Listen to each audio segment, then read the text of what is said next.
நடிகர் சிவகுமார் வந்து இயக்குனர் பாலா கிட்ட ஒரு கேள்வி ஒன்று கேட்டார் தலைவர் ரஜினிகாந்த் அவர்களை பற்றி. அதற்கு பாலா ஒரு பதில் சொன்னார். அந்த பதிலை வச்சுக்கிட்டு நெட்டிசன்கள்லாம் பாலானா நீ மாஸ்னா அப்படின்னு பயங்கரமாக ஃபயர் விடுறாங்க. இது பாலா அவர்களுக்கான வீடியோ கிடையாது, பாலா அவர்களுக்காக ஃபயர் விடும் அந்த நெட்டிசன்களுக்கான வீடியோ. அதாவது தலைவர் ரஜினிகாந்த் அவர்களை பற்றி சிவகுமார் என்ன கேள்வி கேட்டார் அப்படின்னா, ரஜினி கமல்லாம் உங்கள் படத்தில் நடிக்கிறதுக்கு கால் ஷீட் கொடுத்தாங்கன்னா நீங்கள் அவங்கள வச்சு படம் இயக்குவீங்களா அப்படின்னு பாலாட்ட சிவகுமார் கேட்டார். அதற்கு பாலா என்ன பதில் சொன்னார்னா, வாய்ப்பில்லை சார் அப்படின்னு சொன்னார். இப்போ கமல் ரஜினி மாதிரி ஹீரோக்கள் கால் ஷீட் கொடுத்தாங்கன்னா அவங்களுக்கு ஒரு படம் பண்ணுவீங்களா? வாய்ப்பில்லை சார். அது ஏன் அப்படிங்கிற விஷயத்தையும் பாலாவே சொல்கிறாரு. அதாவது அவங்க பாதையெல்லாம் வேறு, என் பாதை வேறு, அதனால் நான் பண்ண முடியாது அப்படிங்கிற மாதிரி சொன்னார். அவங்களோட பாதை வேறு, என்னோட பாதை வேறு. உடனே சிவகுமார் கம்மன் இருக்காமல் இன்னொரு கேள்வியும் கேட்குறாரு. அதாவது உங்கள் பாதைக்கு ரஜினிகாந்த் அவர்கள் மாறி வந்தாங்க அப்படின்னா, அதாவது அகோரியாலாம் நடிக்கிறாங்க அப்படின்னு ஓகே சொன்னாங்கன்னா நீங்கள் அவரை வச்சு படம் பண்ணுவீங்களா அப்படின்னு கேட்டார்.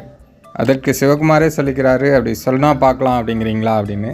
உடனே பாலா சார் அப்படி சொல்ல மாட்டாங்க அப்படின்னு பாலா சார் சொன்னார். இதுக்கு தான் நெட்டிசன்கள் ஃபயர் விடுறாங்க. அந்த அகோரி மாதிரி நடிக்கிறதுக்கு ரஜினி நடிகனா ஒத்துப்பீங்களா? அவர் சொல்லிட்டு பார்க்கலாங்க. அவர் சொல்ல மாட்டார். ஒவ்வொரு டைரக்டர்களுக்கும் ஒவ்வொரு ரசனை இருக்கும், ஒவ்வொரு ஸ்டைல் இருக்கும். அதே போல் ஒவ்வொரு நடிகர்களுக்கும் ஒவ்வொரு ஸ்டைல் இருக்கும். அவங்க கதைக்கு இவங்க செட் ஆவாங்களா அப்படிங்கிறத பொறுத்து தான் எல்லாமே நடிகர் நடிகைகளை தேர்ந்தெடுக்கிறாங்க. இப்போது தலைவருக்கு அப்படின்னு ஒரு மாஸ் இமேஜ் இருக்குது. தலைவர் அப்படி ஸ்க்ரீனில் சும்மா நடந்து வந்தாலே அனல் பறக்கும்.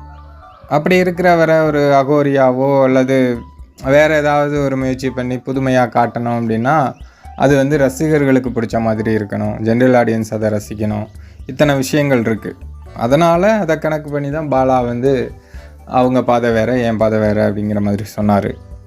ஆனால் பாலா தலைவரையும் கமலையும் மட்டம் தட்டி பேசிட்டாரு அப்படிங்கிற மாதிரி இவங்கெல்லாம் ஃபயர் விடுறாங்க.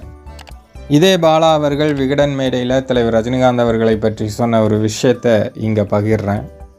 ஒரு படத்தை பற்றி பாலா விகடன் மேடையில் பேசியிருந்தார். அது என்ன படம் அப்படின்னு சொல்லல, விகடனில் அந்த படத்துக்கு என்ன மார்க் கொடுத்துருந்தாங்க அப்படிங்கிறத பற்றி பேசினார். அதுவும் விகடனை அவர் படிக்கலையும். தலைவர் ரஜினிகாந்த் அவர்கள் விகடனில் அந்த படத்தோட விமர்சனத்தை பார்த்துட்டு உங்கள் படத்துக்கு இப்படி விமர்சனம் பண்ணியிருக்காங்க, இவ்வளோ மார்க் கொடுத்துருக்காங்க அப்படின்னு தலைவர் பாலாட்ட கூப்பிட்டு பேசியிருக்காரு காலையில் 7 மணிக்கு.